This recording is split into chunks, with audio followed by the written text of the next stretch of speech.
Halo, kembali lagi Anda bergabung bersama saya Rizal Wijaya di podcast Waktu Indonesia Sehat. Saatnya hidup sehat, jadi budaya kita bersama. Dan di episode kali ini kita akan membahas tema siapkah kita menjadi smart di usia produktif dan lansia? Dan kalau berbicara soal menua, ini merupakan proses alamiah ya. Adanya proses penuaan akan berdampak pada menurunnya fungsi fisiologis dan metabolisme tubuh.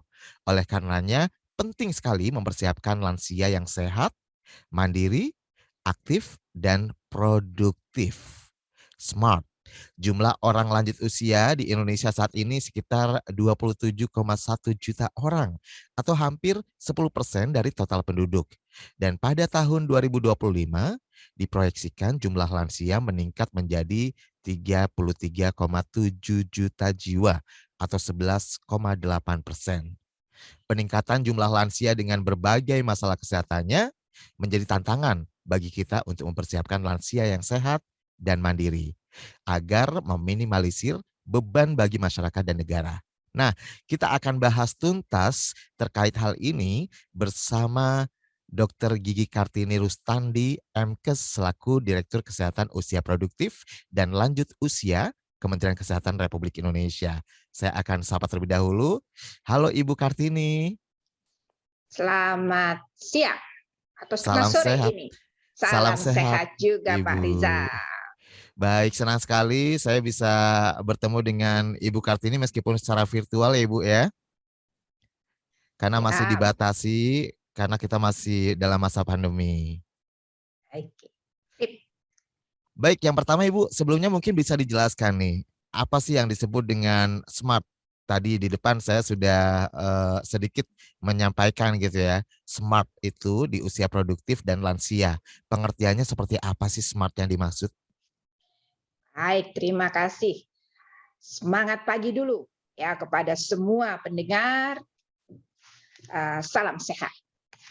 Baik, kita tahu bahwa SMART singkatan dari sehat, mandiri, aktif, dan produktif. Kenapa? Kita menginginkan semua orang, mulai dari anak-anak, usia produktif, sampai lansia, harus menjadi orang yang sehat, orang yang mandiri, orang yang aktif, dan produktif. Kenapa? Bangsa kita harus menjadi bangsa yang mampu bersaing. Nah, itulah sebabnya mengapa kita mengatakan usia produktif harus sehat, bugar, produktif, dan kita akan menuju kepada lansia yang smart. Tujuannya apa? Karena kita ingin setiap orang Indonesia sehat. Sehat itu tentunya diupayakan supaya jangan sakit. Nah, itu cita-citanya ke depan. Oke, jadi tetap menjadi lansia yang smart gitu ya. Baik. Dan sebenarnya kalau berbicara soal lansia nih, bagaimana sih sebenarnya perubahan-perubahan yang terjadi pada usia lansia sih Bu? Secara normatif ya, setiap orang makin bertambah umur akan mengalami perubahan-perubahan. Ya, perubahan metabolisme terlebih pada usia yang sudah memasuki pralansia di atas 55 tahun sampai dengan lansia. Ada perubahan metabolisme, ada perubahan fungsi. Contohnya, kalau orang tua kan tidak seperti segesit yang orang muda begitu ya, karena penurunan gerak mobilitasnya, responnya gitu ya. Kemudian ada penurunan dari metabolisme tubuh, nggak bisa makan banyak, kadang-kadang makan pedas kalau dulu oke, sekarang mencret jadinya ya. Bener. Terus kemudian makan rasanya pengennya lebih asin, padahal itu berdampak kepada gangguan hipertensinya ya, sehingga memang terjadi perubahan. Dan kalau sejak muda dia tidak sehat, maka proses ini akan berjalan dengan lebih cepat lagi. Itulah sebabnya mengapa kita tidak mengatakan hanya pada waktu tua kita smart, tapi sejak muda kita harus membangun kesehatan kita sehingga pada saatnya kita menjelang pralansia atau lansia, kita tetap dalam kondisi sehat. Dan penurunan fungsi ini tidak menimbulkan ketergantungan kepada orang. Itu yang kita harapkan. Karena pasti akan terjadi penurunan. Itu hukum Hmm. alam. Oke, jadi kalau tadi disebutkan bahwa persiapannya itu bukan pada saat lansia gitu ya untuk smart ini, tapi justru diaplikasikan dari jauh sebelum masa pra lansia seperti itu. Kira-kira idealnya umur berapa sih, Ibu? Sejak muda, sejak sejak remaja. Karena apa? Tubuh kita akan membangun sel-sel kita dengan lebih baik. Contohnya, kalau semasa remaja kita atau muda ya, anggaplah sekarang pada masa remaja dan muda umur sekitar 25 gitu ya. Kita tidak memperhatikan pola makan kita. Kalau kena diabetes, nah itu akan berlanjut pada masa tua. Ya. Tapi kalau saat ini kita bisa menjaga, bukan tidak boleh loh makan enak, tidak boleh minum kopi seenaknya, bukan, boleh minum, tetapi menjaga berapa kalori yang diperlukan. Satu saat boleh senang-senang, tapi saat waktu berikutnya juga kita mengatur.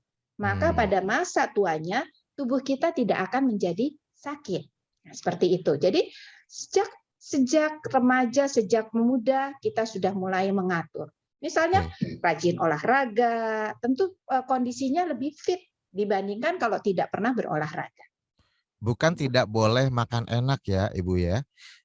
Kan Iya kadang-kadang dong, masa tidak ya, boleh makan, nggak boleh makan enak, harus boleh makan enak.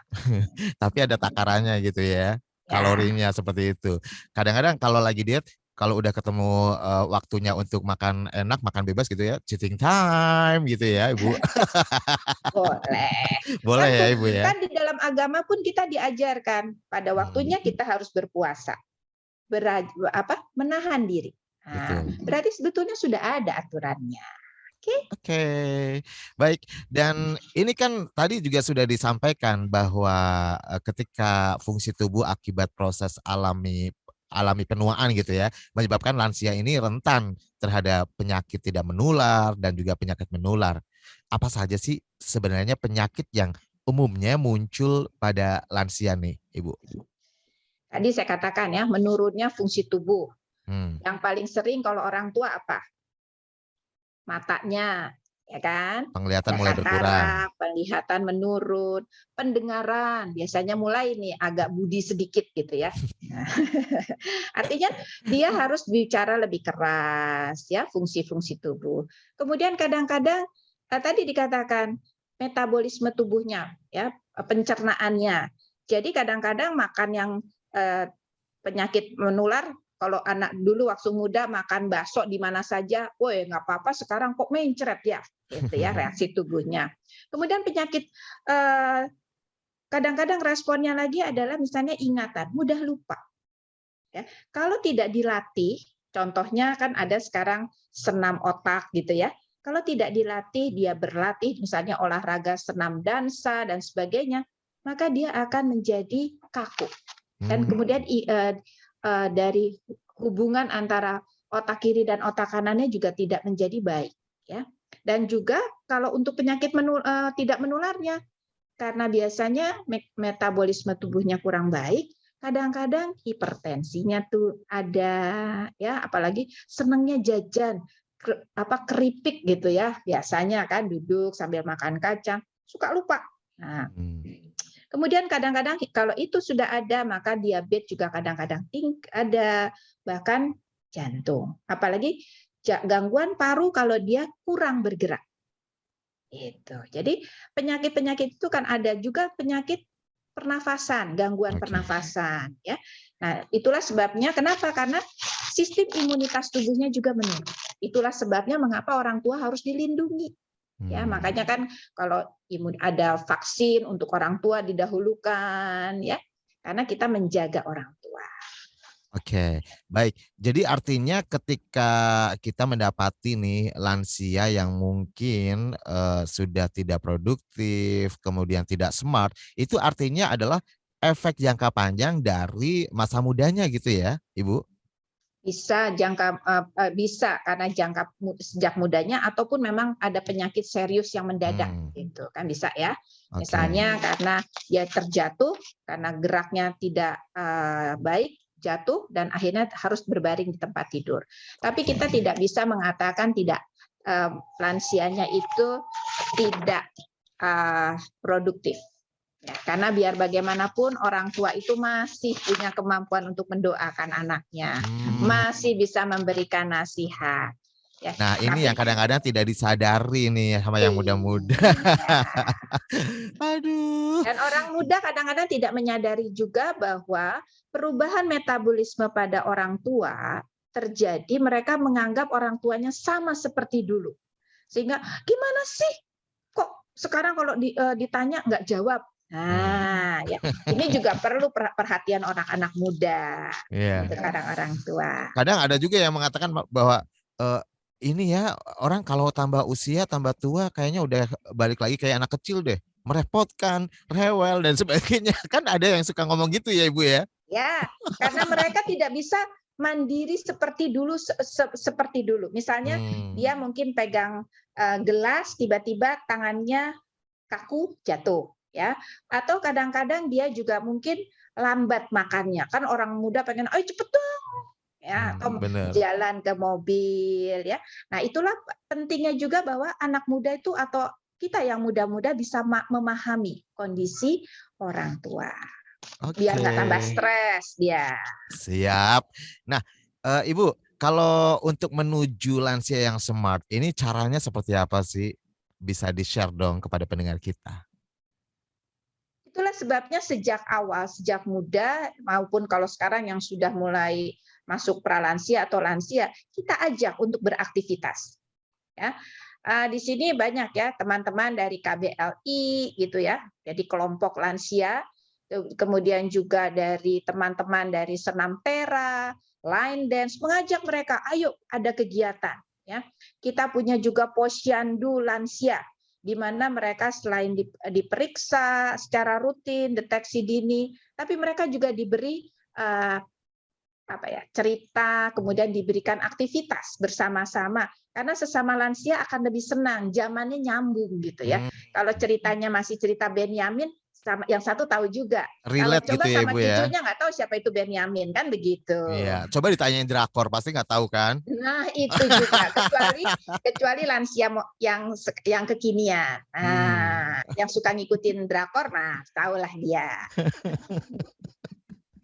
Oke, baik. Dan ini bagaimana caranya menjadikan lansia lebih tenang? Kadang kan kita juga sering menemui ya, bukan satu dua aja. Misalnya lansia yang tiba-tiba memang jadi gampang cemas gitu loh. Terus kemudian gampang berpikir negatif. Nah, bagaimana caranya menjadikan lansia lebih tenang, kemudian bersyukur, berpikir positif dalam menjalani hidup? Ini seperti apa nih, Bu? Tidak mudah, ya. Tidak Yang mudah. pertama, tapi bukan tidak mungkin. Yang pasti dukungan keluarga dulu. Kalau anaknya di rumahnya, misalnya, ayo dong cepetan dong, bagaimana bisa dia tenang? Ya, artinya memang lansia ini biasanya kita mengajak mereka untuk mulai punya kegiatan, ya, kegiatan di keagamaan, bertanam, kemudian juga belajar bersama-sama dalam kelompok-kelompok, makanya ada posyandu lansia, ada kelompok dansa bersama atau kelompok pengajian bersama. Kenapa? Karena disitulah mereka bisa saling sharing. Ya, dan tentunya keluarga perlu sekali memperhatikan bagaimana caranya kita bicara kepada lansia, ya. Bagaimana memahami, kadang-kadang dia udah ngomong sepotong tapi terus lupa kan. Aduh tadi ngomong apa sih katanya anak-anaknya, cepetan dong. Nah, di situ peran dari keluarga juga harus, oh mungkin Oma lupa. Tadi mungkin Oma mau nyari apa? Nyari gunting. Itu ada di sana. Kita yang mengingatkan. Dan jangan selalu menyalahkan. Misalnya ya orang tua ya kadang-kadang misalnya contohnya di atas usia 80 tahun nyalain ledeng terus lupa matiin. Ya. Kita langsung ngomelnya panjang lebar. Seharusnya oh ada yang lupa. Oma lain kali dimatiin ya. Kita bicaranya dengan baik-baik kan. Itu yang perlu. Sebetulnya dukungan keluarga akan lebih membuat lansia merasa tenang. Dan khususnya untuk lansia yang tunggal, artinya tidak punya keluarga, tentu akan lebih berbahagia kalau memang dia masuk di panti yang bisa bersama-sama, tapi panti yang dirawat ya. Sehingga mereka bisa diskusi, bisa berbicara tentang zaman yang sama. Oke. Jadi bagaimana perlakuan yang muda kepada lansia? Ini juga penting sekali ya terhadap bagaimana kondisi lansia tersebut ya. Tidak bisa misalnya disamakan dengan usia yang masih muda. Perlakuannya seperti itu ya kira-kira Ibu ya. Betul. Misalnya jalan terlalu lambat, cepet dong, bisa nggak sih? Jahat banget anaknya. Aduh. Oke, dan lalu kalau, ngomongin soal saya juga sering nih ngeliatin misalnya kayak lansia yang masih hobi, nge-dance gitu. Ini saya salut bener. Apakah memang disesuaikan dengan hobinya waktu masih muda, pada akhirnya harus berlanjut sampai lansia, atau gimana sih, Ibu? Kalau memang dia hobinya dance dan salah satu yang kita baik hasil penelitian, poco-poco Hmm? adalah salah satu upaya untuk memperkuat daya ingat atau melatih daya ingat dari lansia. Karena itu ada gerak, ada lagu, ada perubahan gerak. Sehingga mau tidak mau dia harus berkonsentrasi mengingat. Dan salah satu dansa itu baik. Itu dibandingkan senam lain tuh poco-poco dansa itu lebih baik. Kenapa? Menghubungkan lagi antara gerak tubuh dengan lagu dan juga dengan kesenangan untuk Hmm. para lansia. Jadi dia merasa yes saya bisa kan gitu kan ya. Nah itu hormon endorfinnya keluar kan gitu ya. Jadi membuat mereka merasa senang dan nyaman. Oke, Itu salah satu juga yang menjadi menguatkan mereka. Coba lihat yang rajin dansa biasanya oma-opanya sampai tua juga masih keren. Gitu. bener. Apalagi kalau mau dansa kan bajunya di matchingin gitu. Fashionable banget. Iya. Nggak kalah sama ini, anak-anak yang ikutan Citayam Fashion Week. Yes, keren. Oh, kadang-kadang lebih keren dan lebih heboh lagi oma-oma Bener, itu. bener bener. Dan romantis banget kalau udah dansa berduaan tuh, sama opa. Baik, dan, bagi lansia melihat risiko kesehatannya seperti itu ya, atau, mulai sedikit ada gangguan pada kesehatan tubuhnya, ini kan penting ya untuk selalu memeriksakan kesehatan rutin ke posyandu ataupun fasilitas kesehatan. Dan apa saja sih kegiatan yang dilakukan untuk memeriksa kesehatan tersebut? Kemudian seberapa penting gitu loh bagi lansia untuk memeriksakan kesehatan rutin di posyandu ataupun ke Vaskes gitu, Ibu? Pemeriksaan secara rutin menjadi penting pada lansia, bukan hanya pada lansia, pada semua orang ya. Karena Hmm. Pak Menteri sekarang menginginkan semua screening, karena tidak hanya orang tua loh ya yang hipertensi. Sekarang anak muda juga banyak yang hipertensi, diabetes.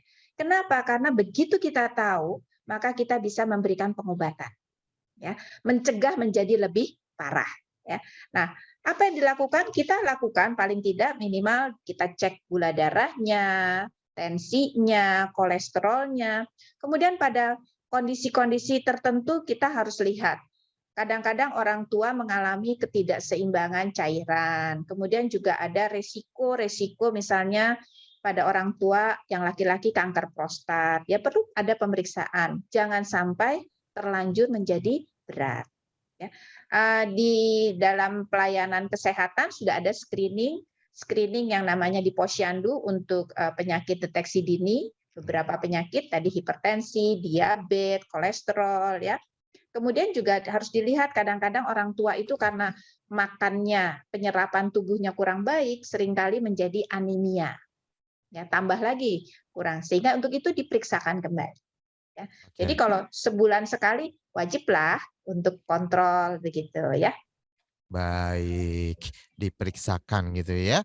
Nah, lalu ini, apa namanya, bagi anak-anak muda atau anak muda yang tinggal bersama lansia gitu ya, ini kan perlu juga dong memperhatikan misalnya makanan yang dikonsumsi oleh lansia. Karena kan bagaimanapun juga untuk menunjang kondisi fisik dan kesehatan lansia, ini pola konsumsi makanan juga mesti baik ya gitu ya, Ibu ya. Seperti apa nih? Apa yang perlu diperhatikan dalam penyiapan makanan untuk lansia ini, Bu? Sebetulnya kalau pola makan sesuai dengan gizi seimbang ya. Seimbang itu antara sayur, ada karbohidratnya, ada proteinnya, ya, ada mineralnya. yang pasti mereka harus makan beragam, nggak boleh satu macam. Dan karena apa? Karena ada kadang-kadang mineral kita dapatkan dari sayur atau dari tambahan mineral lainnya. Kemudian kita sebaiknya menghindari makanan yang terlalu banyak mengandung garam, gula, lemak, dan makanan yang diawetkan. Kenapa? Itu untuk orang tua biasanya nanti hipertensinya bisa naik ya. Nah, tapi ada juga orang tua yang hipotensi, yang tekanan darahnya rendah. Ya.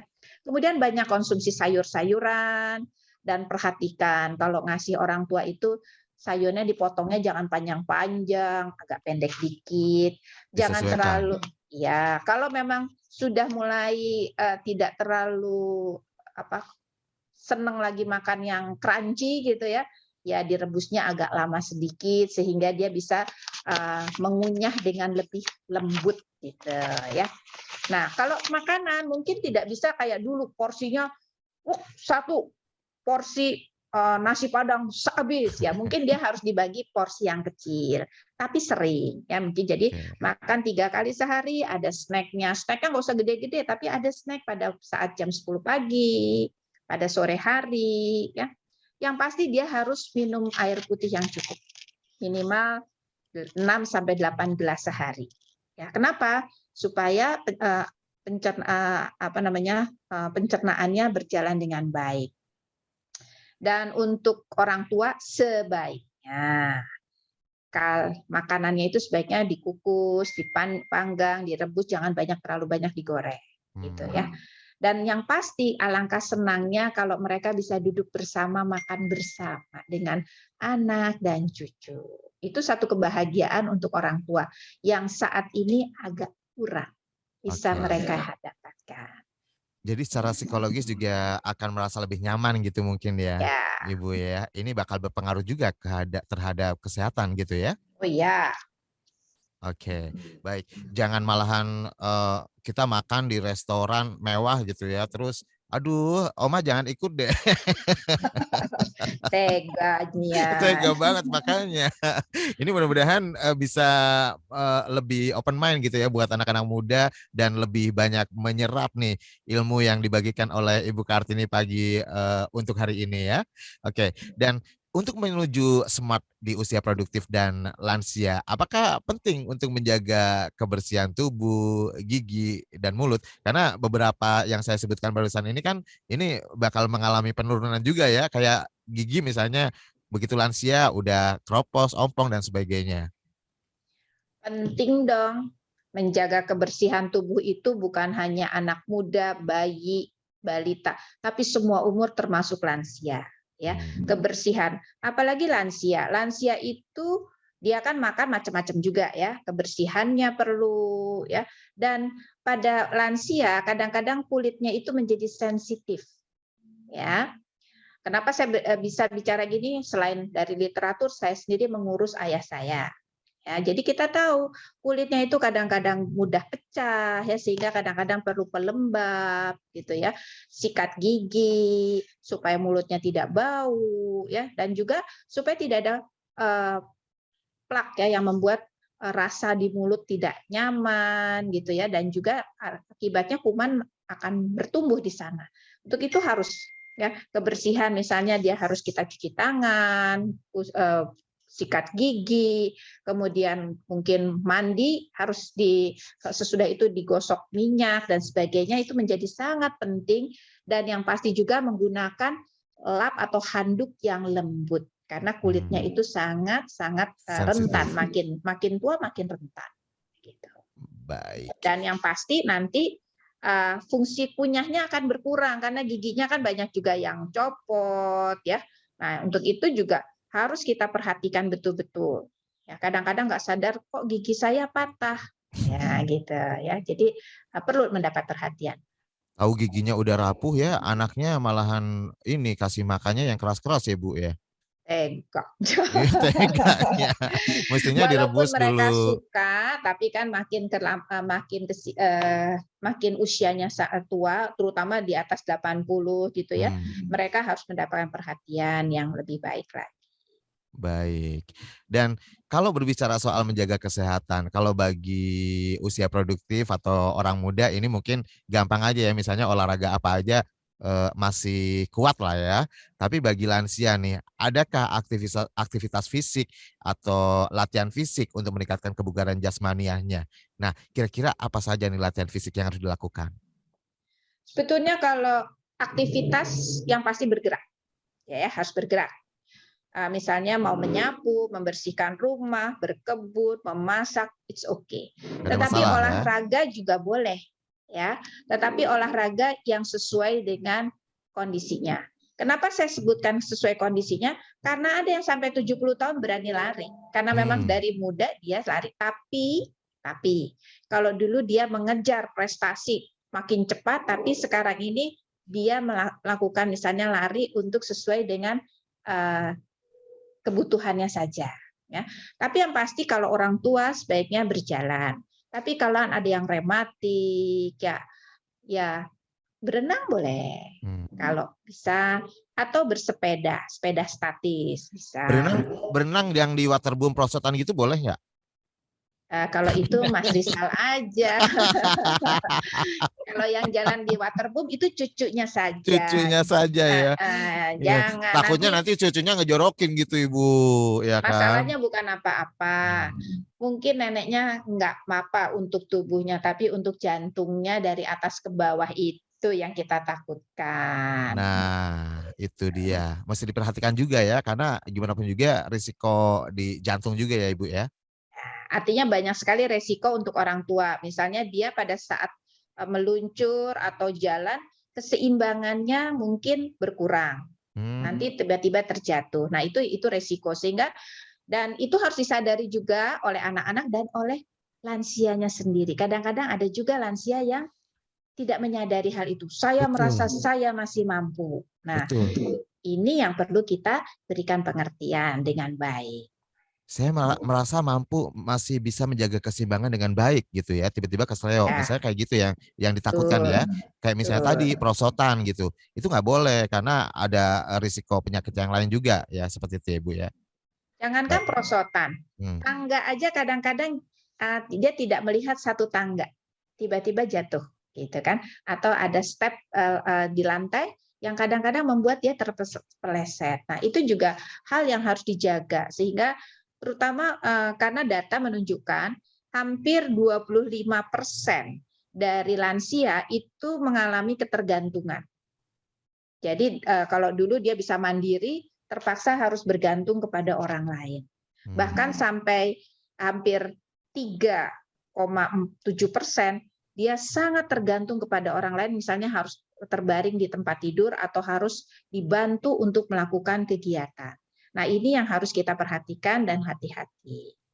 Oke, baik. Dan selain kesehatan jasmani, kebugaran jasmani yang bisa dilakukan dengan misalnya berolahraga atau aktivitas fisik lain tapi disesuaikan gitu ya.